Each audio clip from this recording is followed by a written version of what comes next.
E a gastança não para por aí. O governo federal pretende gastar quase 14 milhões de reais com a contratação de um serviço de internet para as viagens nacionais e internacionais do presidente Lula. O serviço de Wi-Fi será restrito ao Airbus A319CJ, também conhecido como Aerolula. O novo contrato de internet da aeronave presidencial tem um valor 7 vezes superior ao atual. O acerto em vigência custa para o pagador de impostos, que o Piotr bem lembrou, quase 2 milhões de reais. No entanto, por causa do aumento das viagens internacionais feitas pelo atual ocupante do Palácio do Planalto, o novo contrato prevê a disponibilização de um pacote mensal de dados ilimitado e em uma velocidade superior à atual. Ana Paula.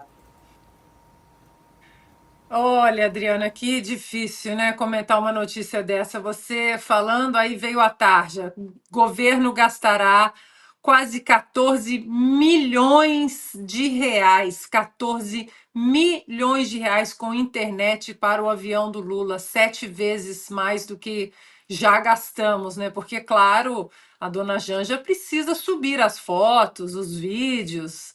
Essa viagem, por exemplo, o planejamento deve ter sido iniciado com uma pergunta, né? Janja, meu amor, minha querida, para onde você quer ir agora? Porque você quis conhecer o Papa, depois nós fomos conhecer Joe Biden. Para onde você quer ir agora? E ela provavelmente disse: não conheço as pirâmides do Egito, não conheço a África, vamos para lá?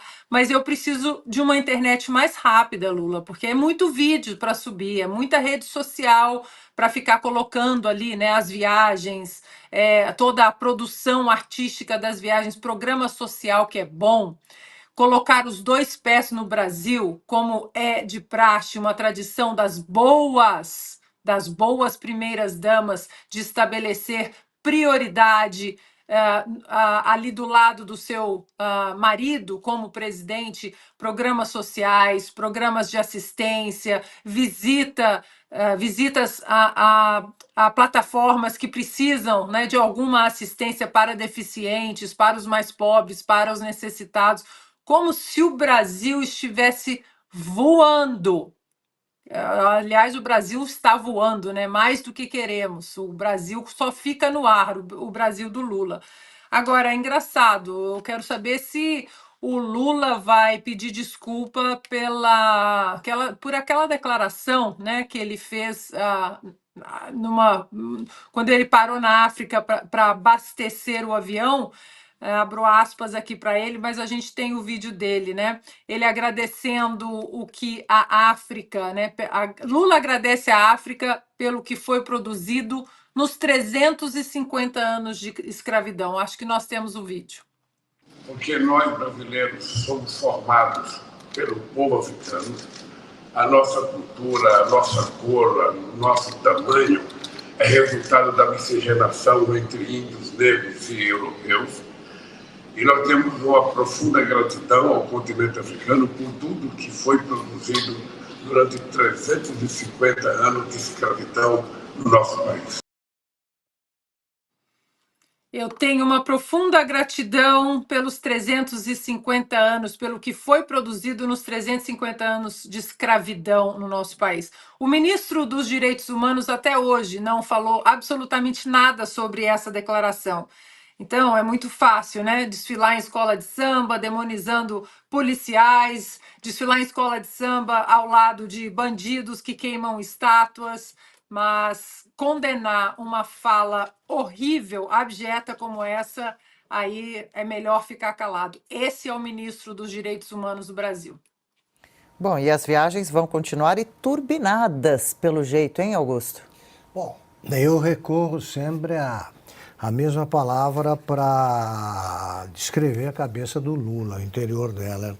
É uma cabeça baldia, você vai jogando informações ali, ele não sabe como processar, faltam neurônios, né? Então dá aquela salada maravilhosa, né? Essa da escravidão.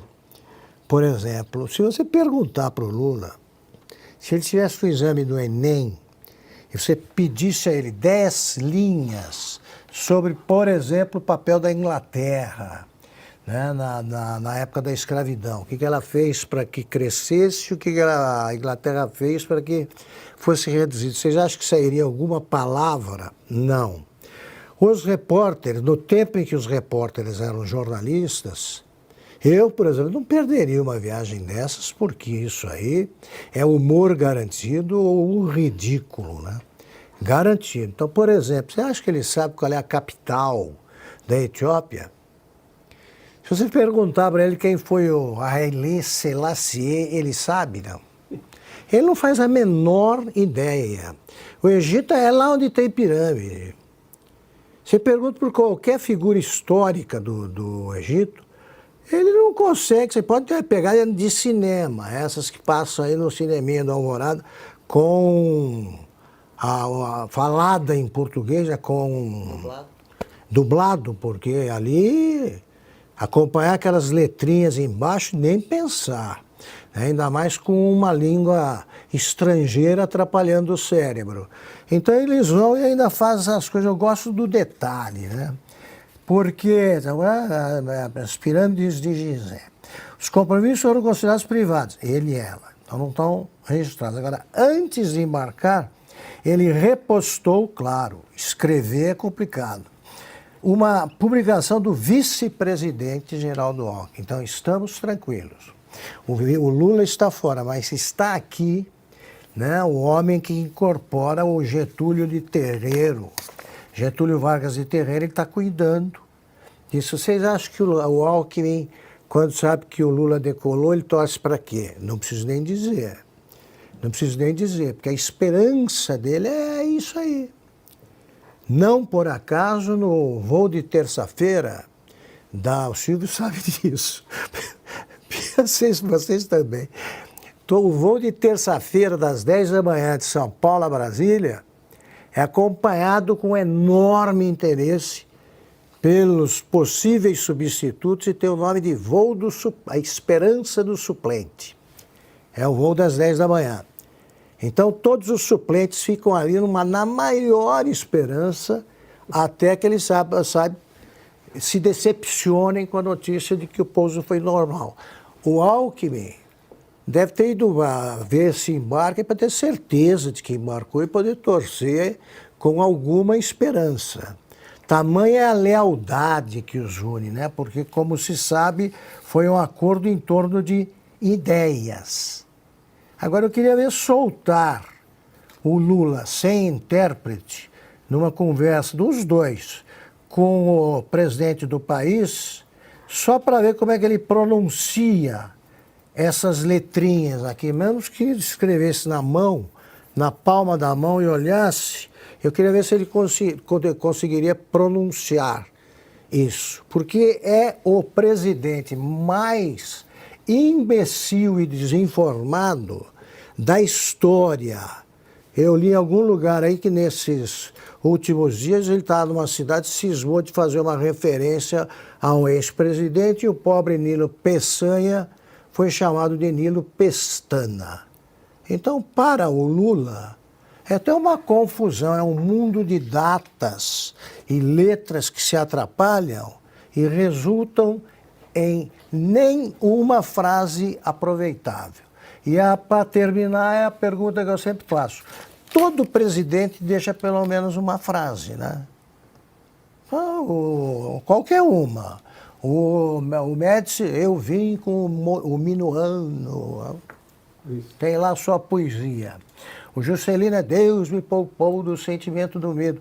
Me deem uma frase que preste, dita pelo Lula. Não, tem dessas aí. Agradece a África pelos 350 anos de escravidão.